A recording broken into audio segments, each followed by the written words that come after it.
is now. Still got 1 minute. Here's Christina. There's Christy.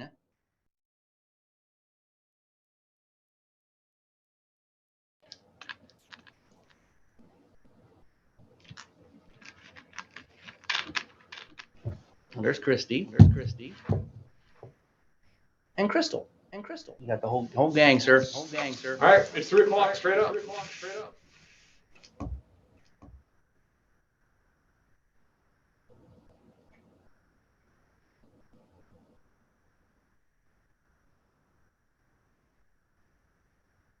Recording in progress.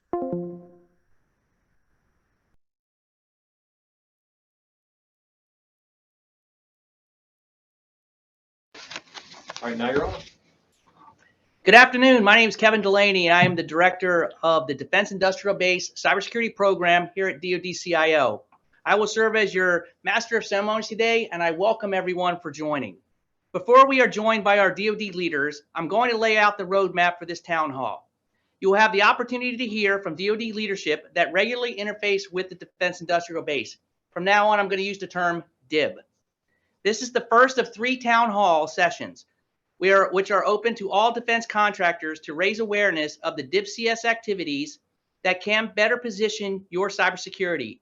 We encourage you to share this series with your network, as well as the rest of your cohorts who are unable to make it today. The content for all these sessions will be consistent, so please attend the session that is convenient for you, but there is no need to attend multiple sessions. The subsequent town hall connection information will be available in the very near future through DoD channels. For awareness, all lines will remain muted except with the exception of the specific briefer. This session, as well as the other 2, will be recorded. A recording of the town halls will be posted on defense.gov. At the end of the brief, we will take questions via the quote Q&A function on ZoomGov. We ask that you use the Q&A function exclusively for questions. No live questions will be asked over the mic, as attendees will remain on mute for the entire brief. So thank you for attending today. And for this, I'm going to kick it over to Mr. Dave McCune, the Department of Defense's Chief Information Security Officer. Mr. McCune will provide the opening remarks and begin the discussion with the DIB-CS placemat. Mr. McCune, the floor is yours. Thank you, Kevin. Could I have the next slide, please? Thanks. Thank you all for tuning in today for this special DoD CISO session town hall on DIB cybersecurity. I want to thank you for taking time out of your busy day to attend this and for your efforts to secure your businesses from cyber threats. I hope we'll be able to offer you some things here today that shows the DoD's commitment to your cybersecurity as our DIB partners. And the agenda that we're going to have here today is up on the screen for you all to see. As Kevin said, I am the Department of Defense Chief Information Security Officer. In my role, I provide policy, technical, program, and defense-wide oversight support to the DoD-CIO on all cybersecurity matters. This makes me responsible for leading DoD-wide cybersecurity programs and associated governance processes, and DIB cybersecurity falls underneath that portfolio. And so I am very vested in making sure that we partner with you and try to help your organization be more secure. Today, I am proud to affirm that the department's commitment to bolstering the cybersecurity of the Defense Industrial Base is strong. You may have seen an op-ed recently signed out by Mr. Sherman, the DoD-CIO. The DepSecDef has made numerous comments at numerous events regarding DIB cybersecurity. We want to make this a focal point on defense.gov. We also put an article out there to help others. We have a very good understanding of roughly 1,500 companies out there that have already partnered with us. But as the world events are evolving recently, we really want to partner with more of you. We understand that the defense industrial base could be as large as 220,000 companies, and we have a lot to offer to those who want to participate and collaborate with us. So we want to expand beyond that small footprint that we have currently of partnerships with defense industrial base and expand that out to all 220,000 companies if possible. I'm joined here today by my colleagues that help us fulfill the DIB cybersecurity portfolio functions. I've got Miss Christy Hunt from USD for Policy. I've got Miss Christina Walter from NSA Cybersecurity Collaboration Center, and Miss Crystal Covey from DC3, the Defense Cybercrime Center, DCICE Center there. And these leaders share my responsibility in improving DIB cybersecurity, and each will speak to their current efforts from their component as to what they do and can provide support to your companies going forward. Next slide, please.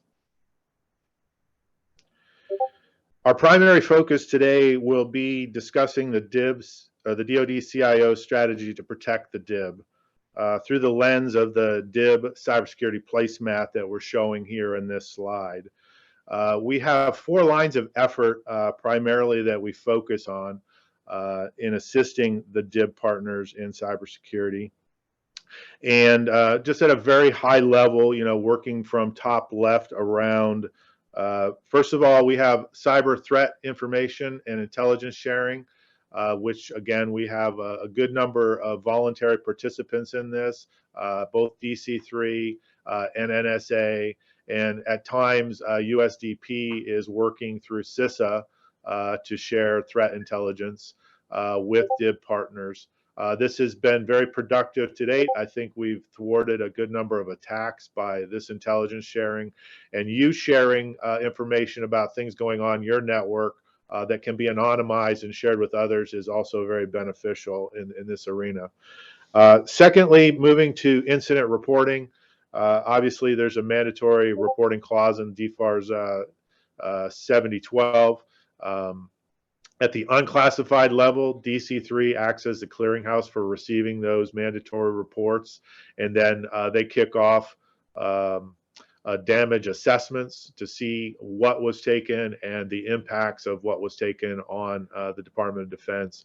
Very important mission there. DCSA is the single clearinghouse for classified incident reporting, and so they play a vital role there too for all of those cleared defense contractors whenever they have an incident at the classified level. Moving down to the lower right, cybersecurity technical assistance and collaboration. We have, again, both DC3 and NSA have offerings there, as well as our overarching DIB cybersecurity program that's run here in the DoD CIO. We can sign you up for a variety of support.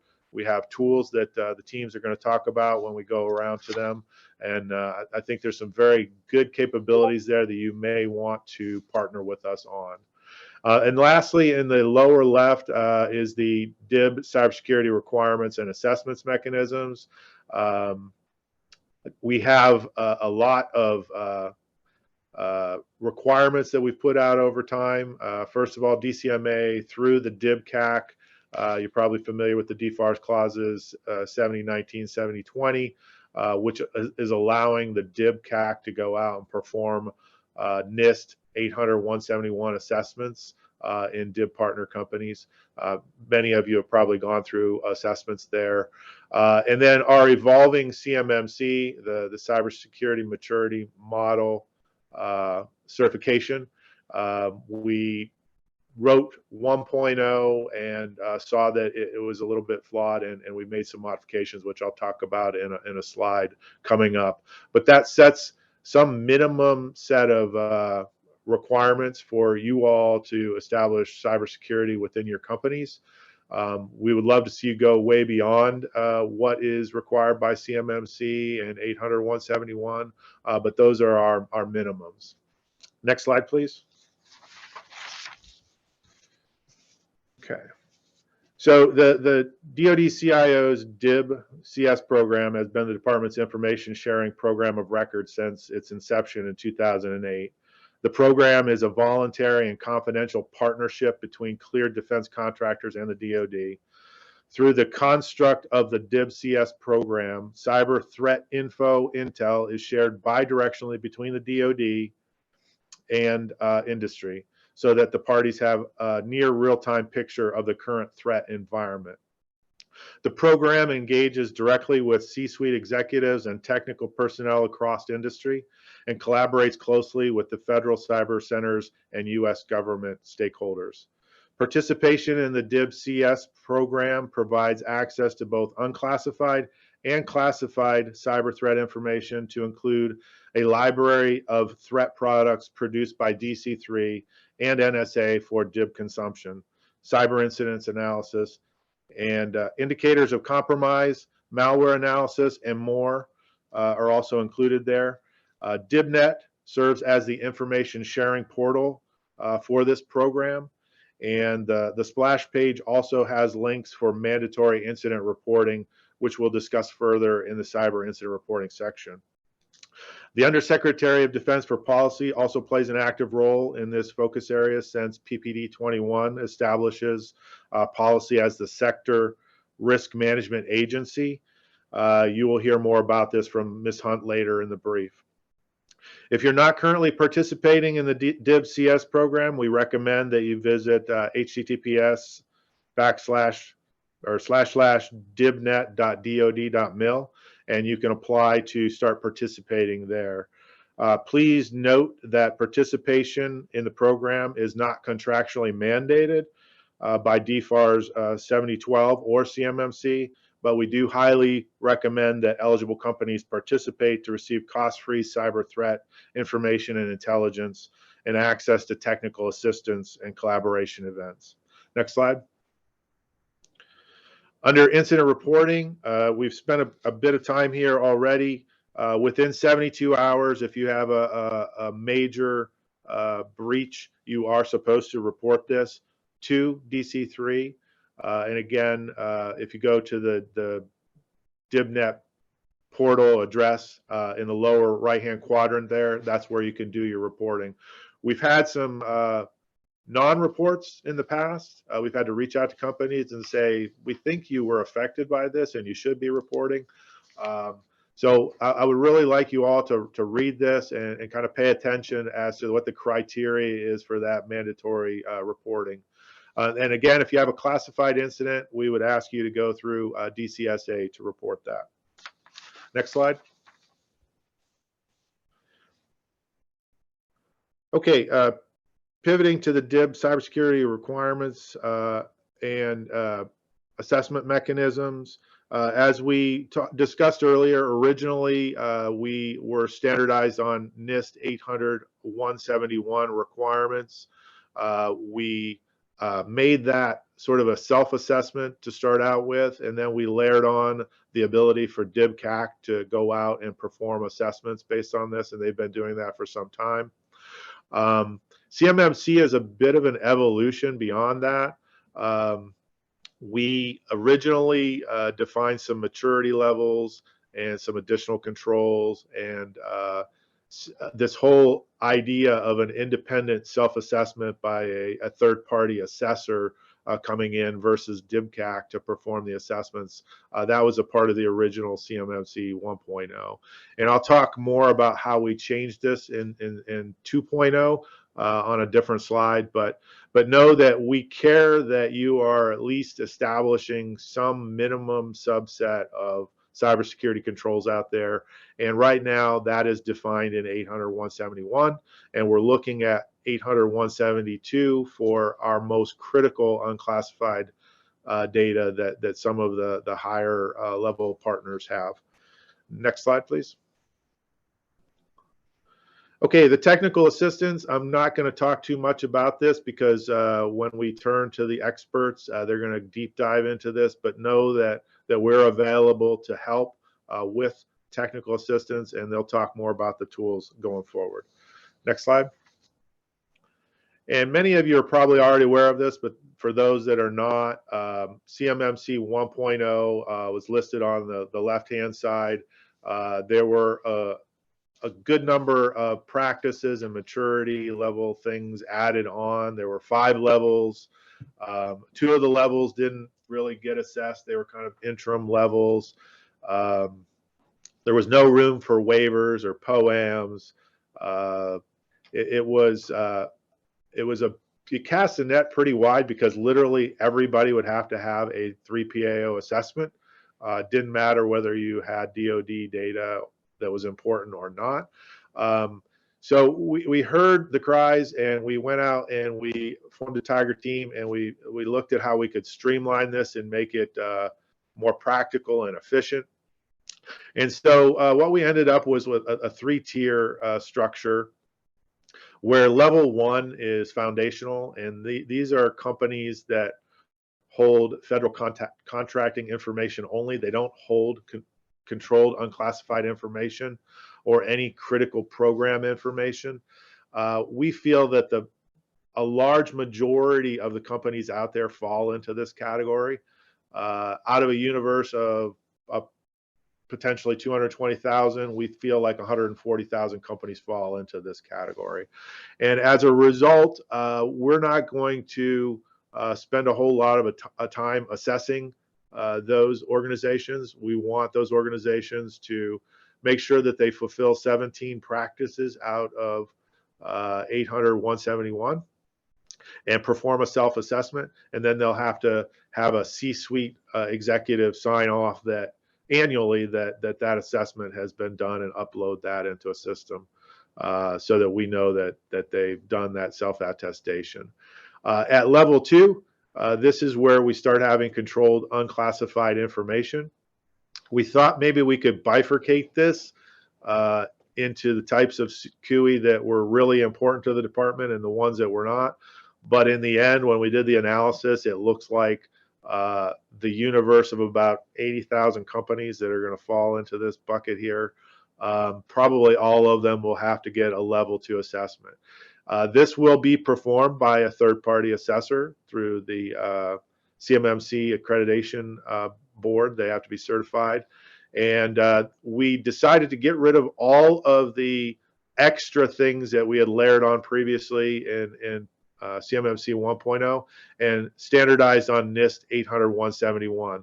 We have had a meeting with NIST to talk to them about adding back in some of those into 800-171, the things that we took out of the maturity model.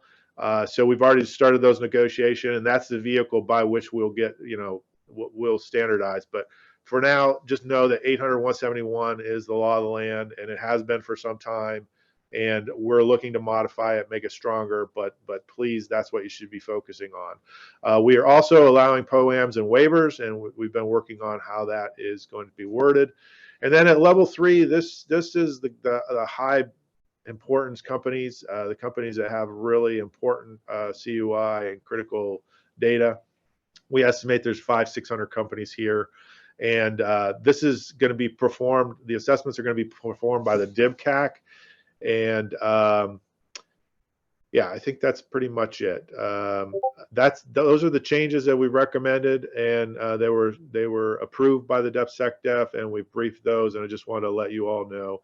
And we hope that this is also going to solve the problem that we've had where I can't positively make contact with all 220,000 companies right now if I wanted to get some information out about threats that are going on worldwide. The only ones I could really contact and know that I've contacted them are the ones that we have partnerships with through NSA and DC3. And so this is going to help us solve that too, because everybody will be registering in a system and telling us who their contact information is, so I can get messaging out to the whole DIB if need be. So positive step there. Okay, next slide. All right, I'd like to turn it over to USDP for them to talk about their capabilities. Great, thank you, sir. As mentioned, I'm Christy Hunt, and I'm going to go over the Undersecretary of Defense for Policy's role and activities as they relate to the defense industrial base. The DIB is one of 16 critical infrastructure sectors. The US government designated in Presidential Policy Directive 21, 16 sectors include the ones that you can imagine: transportation, communications, energy, and so on, and also the defense industrial base.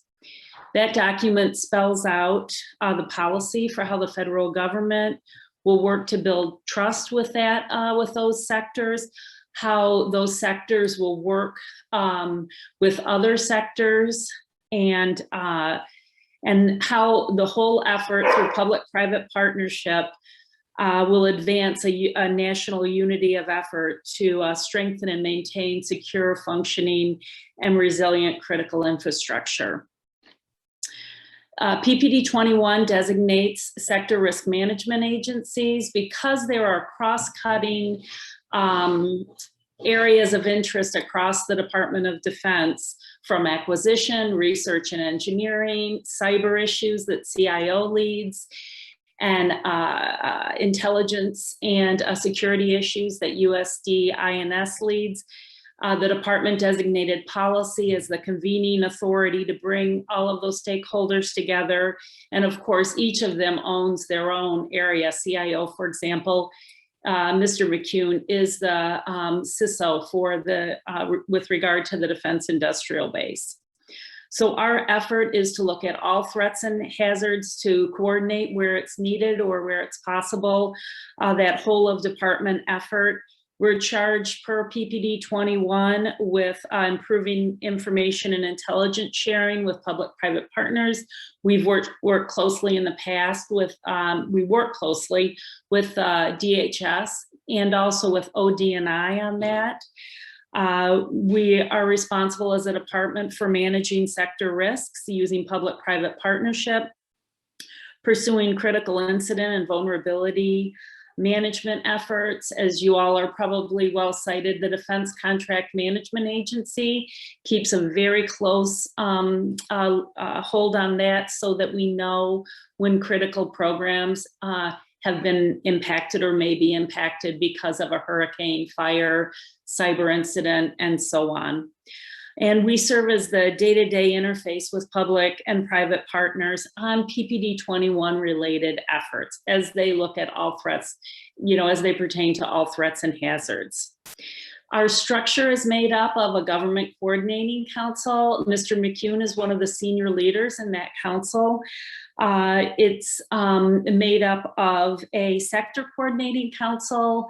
Mr. Mike Gordon, Lockheed Martin, is the chair of that private sector council. The vice chair is Mr. Steve Shirley, who is also the executive director of the National Defense Information Sharing and Analysis Center. We work close with those private sector folks, and they've got a large membership. Currently, I think it's in the neighborhood of 300, but that's increasing all the time.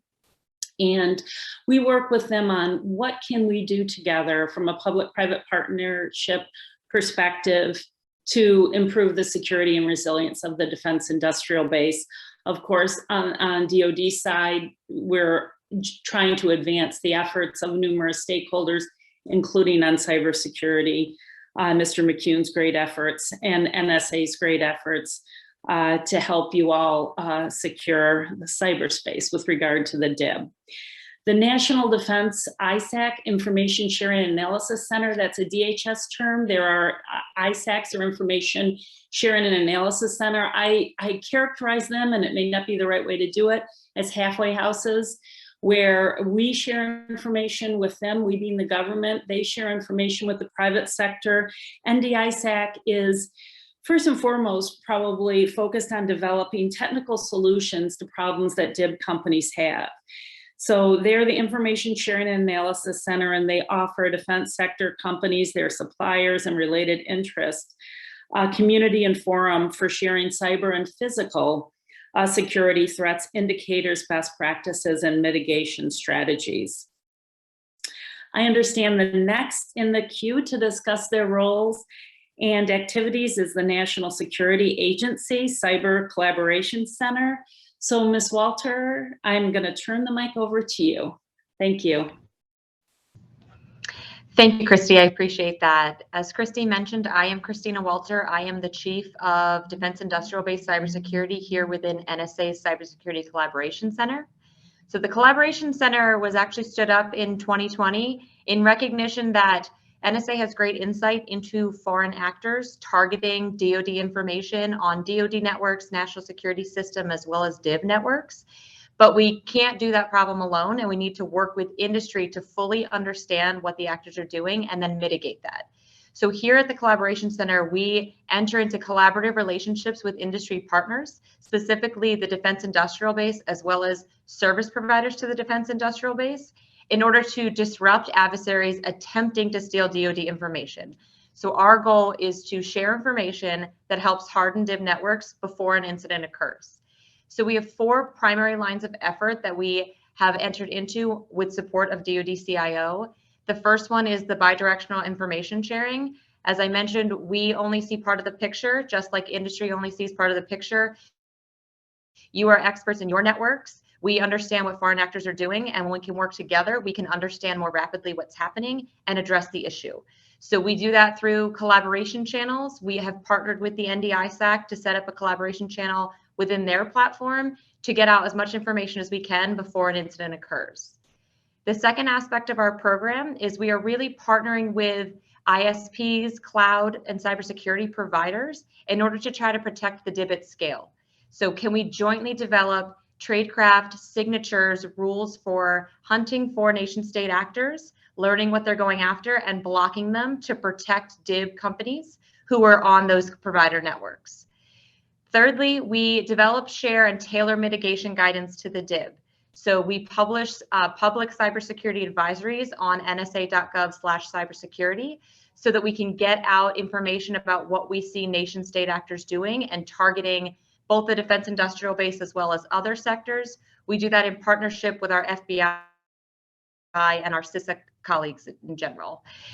And finally, we provide direct cybersecurity assistance. And so this is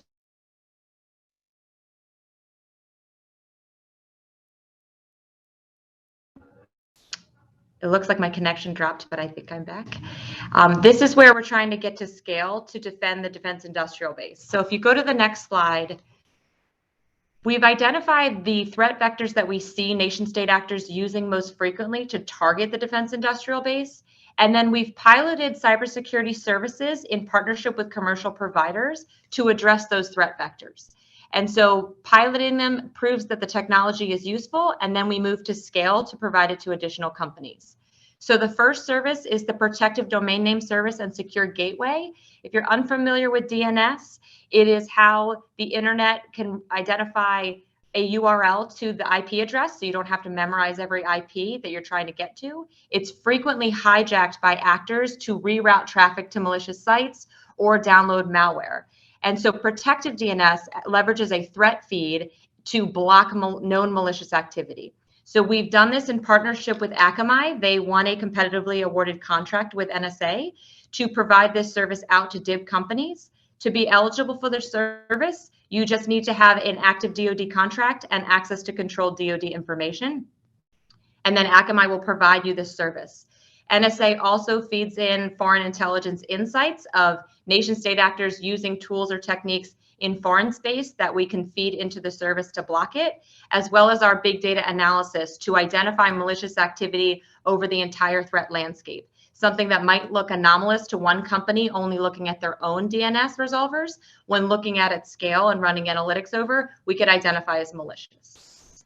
Secondly, we do vulnerability scanning and mitigation, and this is really to help companies enumerate where their public IP space is vulnerable. So many companies merge with each other, they have outdated tech, there's tech debt that needs to be addressed. How do we enumerate what we know is vulnerable, really taking an adversary perspective of what we know a nation state actor would target, identify those vulnerabilities, and then work with companies to address them, help them prioritize what needs to be addressed first based off what we see nation state actors targeting, and really tailoring it for their situation.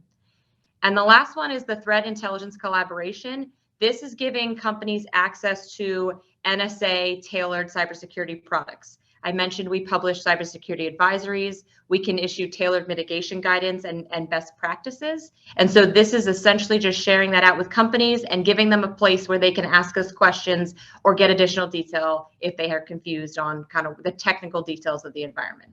So these services are really designed for those small to medium-sized businesses that don't have a robust cybersecurity posture because of resource limitations that all businesses face. How can we provide those services out so that we can take care of at least the attack vectors we see being used most frequently by nation state actors? With that, I will pass it on to my colleague at DC3, Crystal. Thank you, Christina. As Christina mentioned, my name is Crystal Covey. I am the director for this very long acronym that many of you have seen throughout this presentation. It stands for the DoD, Defense Industrial Base Collaborative Information Sharing Environment, and it is the operational element of the DoD's DIB cybersecurity program and an operational directorate within the DoD Cybercrime Center.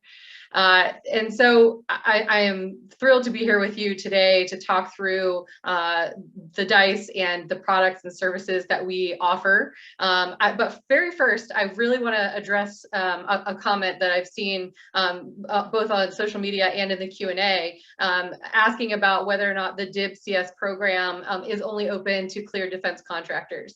And while that is true at present day, we are also running a non-cleared company pilot for 30 companies. And there is work within the department to expand 32 Code of Federal Regulations, Part 236, in order to incorporate non-cleared companies into the program. So what I'm about to cover is yes, specific to cleared defense contractors at present, but there's potential that this could expand out to non-cleared companies in the near future. So DC3 and DICE not only develops and shares actionable threat products, but also facilitates direct operational engagement opportunities between those program participants and subject matter experts, whether they be at DC3 or throughout the US government, to help improve their cybersecurity posture. DC3 also provides direct support through cost-free service offerings, including products, tools, strategies, cyber analysis, diagnostics, and remediation consultations. These products are available to the DIB CS program participants via their access to the DIB network. And I believe there is a slide in this presentation that shows the splash page to DIBnet. And I know that the folks who are moderating have also shared that link in the responses to some of the questions. DC3 DICE also hosts several events worthy of mentioning here. We host everything from these smaller intimate gatherings such as analyst to analyst and business to business exchange, where we're talking about very specific APT threats, all the way through our large scale events and interactive forums like our technical exchange. Think of a cybersecurity conference. This is the venue where we put on a cybersecurity exchange for DIB partners and by DIB partners. So yes, we will invite in US government and DC3 briefers, but it is meant to be an event for the defense industrial base. So the majority of the briefers will be from the DIB. In this virtual environment in the land of COVID, we had to pivot. And so we started offering all of these service offerings in virtual land. And so the tool that we leverage is Adobe Connect. And so we are able to put on events for a much larger crowd, and we are able to help companies reduce their travel costs. To date, not only are we hosting events, but DC3 has performed 78,000 plus hours of no-cost malware analysis, published over 12,000 different cyber threat analyses, shared over 500,000 actionable IOCs. And then, of course, we are working in this cybersecurity as a service arena as well, working in partnership with commercial providers to help provide these services to our DIB partners. And unfortunately, I think the bottom of the slide here sort of got chopped. And so it's supposed to talk about adversary emulation. Adversary emulation is yes, it's a version of a pen test, but leveraging DC3's knowledge over the last 14 years of understanding how the APT groups target the defense industrial base, and then using that information to perform the tests against our partners and then provide them with actionable results that they can leverage. The next item it was supposed to say MISP, so the P is straggling somewhere down there. So we are looking at automated indicator sharing. And MISP, the malware information sharing platform, is one of those that we are leveraging. The cyber resilience analysis is a diagnostic tool that we have created mapped to the NIST 800-171 security controls, as well as CMMC, to help companies understand their resilience and their cybersecurity posture. It presents them with a traffic light colored results so that they can understand how best to prioritize the results. And then we also have several pilots to include Dicecubed and Crystal Ball. Dicecubed is, we are partnering with a commercial provider where we're able to analyze firewall log data. And so we take the firewall log data and we compare it against commercial threat feeds as well as US government threat feeds. And we are able to alert partners to anomalies. And so this it provides a dashboard not only to the defense industrial base partners, but as well to the DICE analysts. Crystal Ball is slightly different because it provides that sort of outside-in view, so an adversarial view of a DIB partner network, public-facing network, and what. So typically you might be able to use something like Shodan to do a Shodan scan. So it's very similar capability to alert partners of the vulnerabilities and the threats to those vulnerabilities that we are able to see. And then the last point that I wanted to highlight on this slide is just that DC3, yes, we are the operational element of the DoD's DIB cybersecurity program, and so we offer all of these things, but we are also that hub that is receiving all of the mandatory cyber incident reporting. So if there's ever any questions about that, we are available for those questions as well. And with that, I believe I am going to turn it back over to our MC.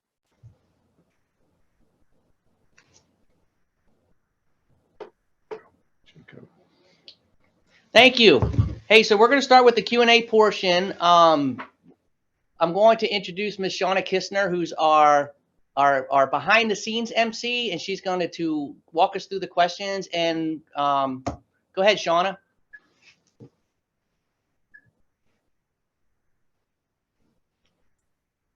Good afternoon. So our first question is, can the European DIB join the Cyber Intel Sharing Program?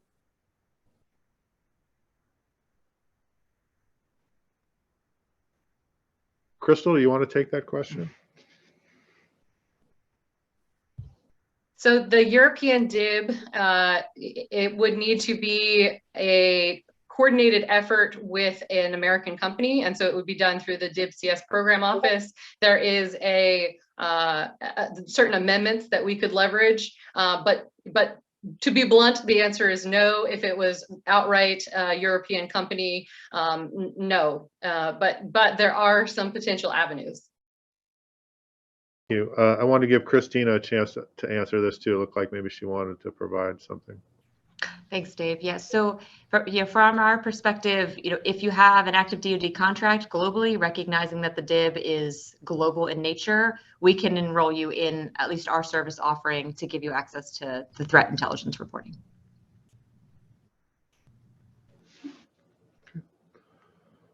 Thank you. Thank you both. Our next question is, these are great resources. Where do I learn more about them?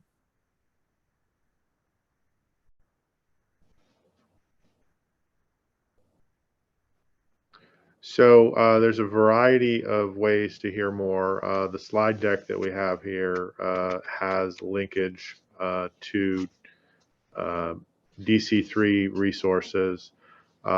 We had an article that we just published on defense.gov that has a good starting point email address for the DIB.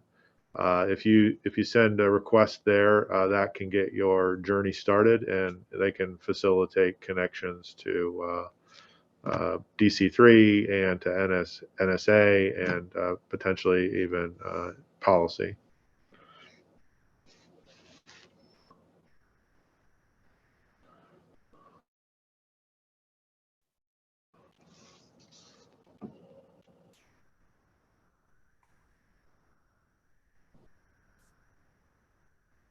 Thank you. We have another question, and it is, can you speak to the role of outsourced IT and security services? Many small companies in the DIB used outsourced providers. Yeah, our goal there, I love this idea because it is very cost prohibitive and difficult to reach a good level of cybersecurity maturity if you're not already, you know, on that journey. So we are definitely advocates for companies consuming commercial offerings. You know, we want to look at a comprehensive cybersecurity as a service offering. We've had a number of vendors come through here, discuss that with them. We'd like to sort of accredit them as sort of meeting either some or all of the CMMC controls for you to make sure that the DoD data is safeguarded. Those things that we're looking at are very much like cloud-based offerings, which you would store and process and handle all the DoD information in that cloud versus in your on-prem network. I know that there are other service offerings where, you know, these managed service providers will come in and, you know, bolt on to your network. I think that's good as well.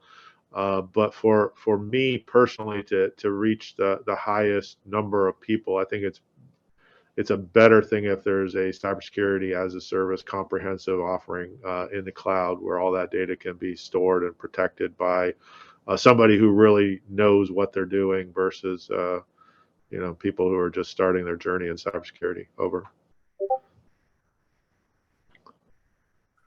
Thank you.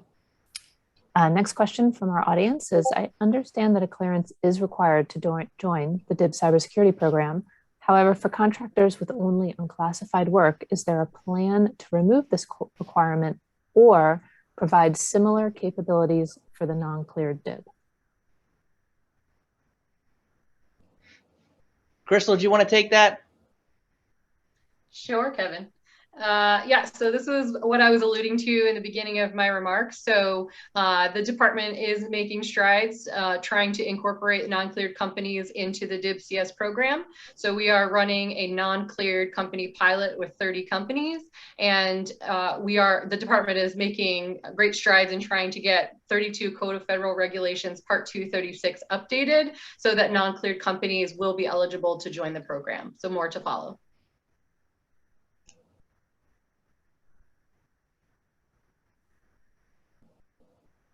Thank you. Next question.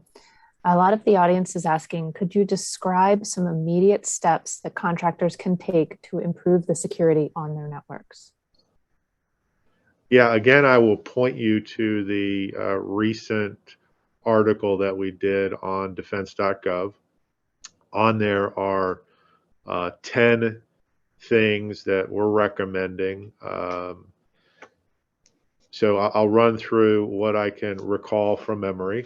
First of all, multi-factor authentication is very important. Email and web security, those are two big attack vectors. So employing some tools that improve your email and web security are important. Encryption of your data at rest and in transit through TLS, SSL, and other technologies to make sure that the data going over the wire or stored on the hard drives isn't easily readable by somebody who maybe has compromised your network. I think it's important to understand your network, so inventory all of your hardware and software. Have a map of your architecture so that you know where all of your entry and exit points are and the types of assets that you're running on the network. Additionally, I think it's important for you to stay abreast of current threats out there and employ technologies to thwart those threats. And that's going to That might be a service that you subscribe to, a threat intelligence service. There are some, very specific products that usually come out for each and every threat. But pay attention to what the hot thing is, because if it's hot out there, they might be coming for you and using that attack vector. What else, Kevin? What am I missing from that list? There's other resources out there, public resources, whether you're going to the SANS site, CIS security. There's a bunch of products out there, but the other two big ones I'd like to make sure is to give Christina from NSA. They have a bunch of stuff out there on their websites as well as DC3. So Christina, could you talk about your URL for that, please?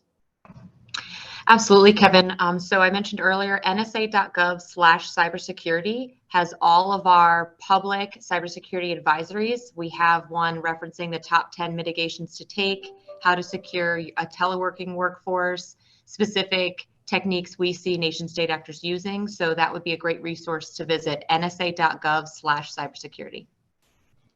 Thanks, Christina. And DC3, Crystal?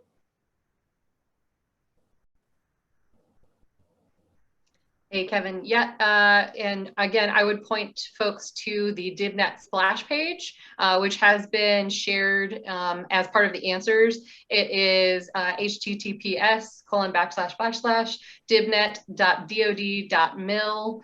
And on the splash page, you will be able to, on the far right-hand side, that is where you would log into the DibCS program. And right beneath that, we actually have something called the Cyber Threat Roundup.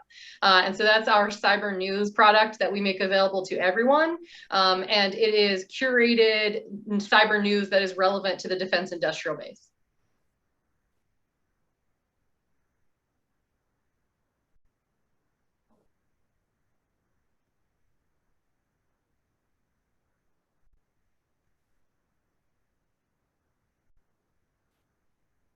Thank you you. both. All right, next question. If a third-party company helps a DIB company implement cybersecurity, how can they gain access to DibNet for threat intelligence sharing and to assist DIB companies with leveraging tools such as vulnerability scanning and mitigation, considering that they are a third-party contract that does not, or a third party that does not have a DoD contract themselves? So I'll start that one off, and then I'll let Crystal talk about it. So the long story short is, based upon the rules of the program, you do have to have a DoD contract. You do have to be a cleared defense contractor, but we do have the pilot program. So I hope that in the future that you do stay abreast of, in contact with, looking for what's out there via whether NSA's website or the DibNet website. But until we get the 32 CFR Part 236 codified, with the new language, it may be a little difficult. But we do hope that there's enough resources out there for the NIST site that has the NIST Special Pub 800 Tech 171, as well as the assessment procedures in the 171 Alpha. So at least if you can stay in tune with that and to help them, and also you have the future with the C3 PAOs with CMMC. So maybe we can help. We're working from that angle. So there's a couple angles, but right this second, that is something we're going to have to work on in the future. Crystal, did I miss anything? Nope, Kevin, I think you hit that one right on the head. Thank you. Okay, next question. What are the expected changes with the CMMC program moving to the CIO's office? Yeah, a good question. Thank you. That move just recently occurred. Operationally, the team has been aligned to us for some months. We've just been waiting for the DepSecDef to sign the final memo, and that just happened recently. The team is now a part of the CIO, and really we haven't missed a beat. We're now doing rulemaking, just like they would have done over at ANS.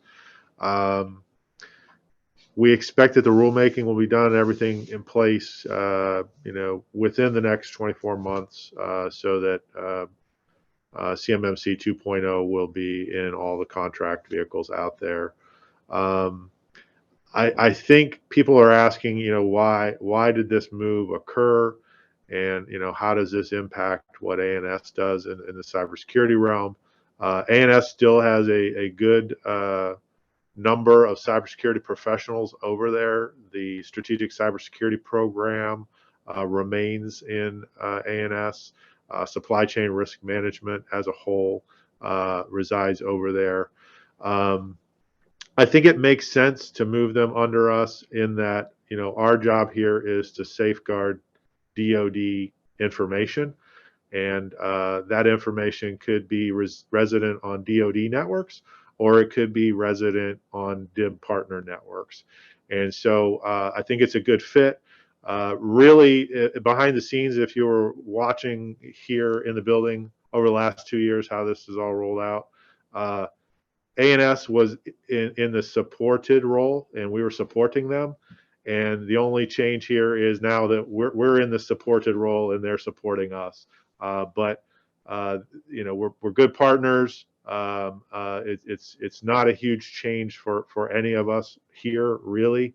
And it does allow us to focus more holistically on the protection of DoD data, no matter where it resides. Over. Thank you. We do have one more CMMC question. The participants are asking how companies can start getting smart on CMMC and understanding which levels apply to them and understanding what they should be striving for. Yeah, so if you have CUI or you're working on a sensitive program, it is going to apply to you at the level 2, perhaps even level 3. We're working through the details there. That will come out in the rulemaking. The CMMC AB has data on their website, and we also have a website, which I don't have the URL at my fingertips here, but you can look it up. We have a website. It talks about the different levels, the types of data, and the types of controls that will be assessed when we do come to look at you. We are also encouraging, because it could take a couple of years for the final rules to be implemented, we are trying to incentivize people to become early adopters and have their assessments done, in spite of the fact that it is not the law of the land yet. We would definitely encourage that. We're looking at ways to incentivize that. Perhaps even if you get it done now, you know, the clock won't start ticking on the expiration of your certification until the rule goes into effect. So when the rule goes into effect, your 3-year clock would start ticking from that point before you'd have to be reassessed. So we're looking at other ways to incentivize that, but we would encourage you to, you know, consult with the AB. If there's a C3 PAO out there that maybe you want to engage with and see if having an assessment done on your company is it a good thing to do, then, you know, I would recommend that you go ahead and do that. Over. Wonderful, thank you. We do have a clarifying question about CMMC level 2. So we have a participant asking, can you discuss more about CMMC level 2 assessments? Will self-assessments be allowed, or will everyone be required to use a C3 PAO? If the latter, what is the anticipated time frame to start and complete that for roughly 80,000 firms? Yeah, so again, when we analyzed this originally, we thought we could bifurcate that. Based on the type of CUI, we analyze all the different types of CUI and the types of companies that we're working with. On the surface, it doesn't look like we're going to be able to pull that off. And when we were going to do the bifurcation, the people that had less important CUI, we were going to allow to do self-assessments. Unfortunately, it looks like pretty much everybody falls into the category of either being a clear defense contractor or having some critical industry tie that pretty much all of those are going to end up being very important CUI.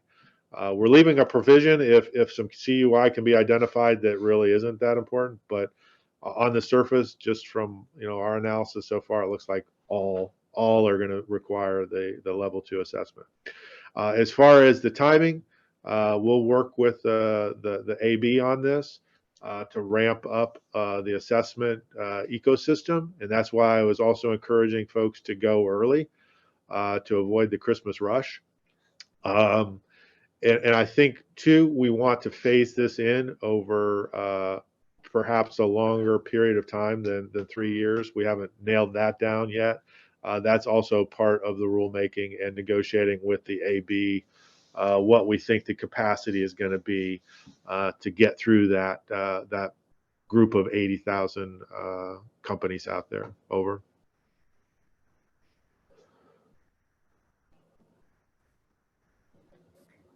Thank you. We did have one participant asking more about the role of the Sector Risk Management Agency within the 16 sectors. How is cyber risk prioritized within the 16 sectors? Christy? Yeah, sure. Cyber risk is probably one of the highest, if not the highest threat for all 16 critical infrastructure sectors. In the current geopolitical environment, there's a significant effort ongoing to help sectors, smaller sectors like dams, for example. Their cybersecurity is not where they'd like it to be. So there's a large focus on cybersecurity, but it's situationally dependent. For example, 2 years ago when COVID started, the heaviest focus was on the pandemic as a hazard, and critical infrastructure sectors. We worked on with DHS, an essential worker, essential critical infrastructure worker guidance document that many critical infrastructure workers in the 16 sectors were able to use to gain access to their places of employment and travel when there was lockdowns. So it depends, but by and large, yes, cyber is front and center. Over. And they can't read my lips because I have a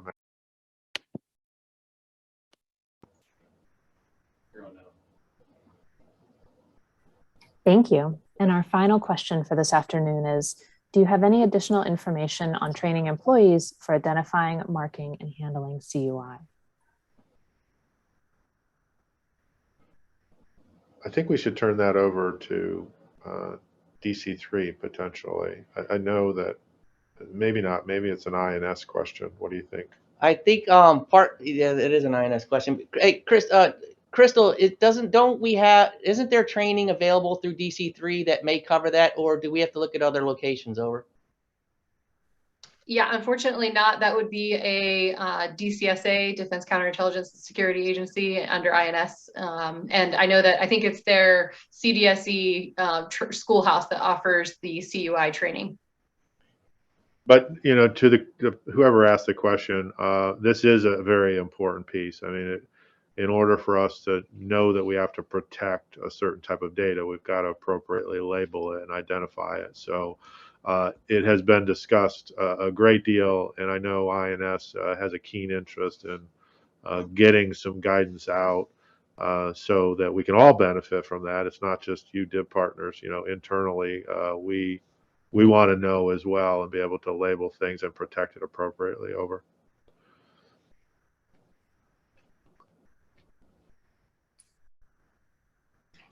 Well, thank you. And that was our final question. So it's back to you, Mr. Delaney, for closing comments. Thank you. Thank you all for supporting today, your participation, and thank you for the panel, for the insights. Christina, Crystal, Christy. Wow, we got the K squared going right now, or the trifecta. A key takeaway of today is that if you're not already a participant in the DIBCS program, we recommend you go on to DIBnet and applying today. By joining, you'll gain access to cost-free products, tools, and services to assist your company in protecting itself from malicious activities and cyber actors. Securing the DIB is and will remain an ever-expanding priority for the Department of Defense, and we want you to contact us. Contact information for the DIBCS program, DC3 DICE, and NSA are shown on the next slide. So go ahead and switch to the next slide, please. As you can see on the bottom right-hand corner, that's the splash page for the DibNet with the URL. There's the 3 email addresses that you could contact for the DibCS program, the DC3 DICE, as well as NSA. Thank you for attending this town hall. We recommend to your colleagues for the future ones, which will start. Currently, we are planning to host 2 more identical town halls. The next one will be February 17th and the following one on February 24th, both at 1000 to 1100 in the morning Eastern Time. More information will be made available via the multitude of email lists at the DoD CIO Twitter and LinkedIn. We're looking forward to furthering our partnership between DoD and industry. And Mr. McCune, would you like anything else you want to say before we close out? Yeah, thanks to our colleagues for assisting today and presenting their offerings. I think also you could get some testimonials from them, from companies that have signed up and are benefiting from this. If you don't want to sign up, at least understand who's giving good positive feedback about the services that we're providing here. And I think you'll agree that it might be worthwhile to participate. And again, look forward to continuing to partner with you all. What you do is important to the Department of Defense, and please don't hesitate to provide us feedback via whatever channels you can, so that we understand what your issues and concerns are. And again, thank you, Kevin.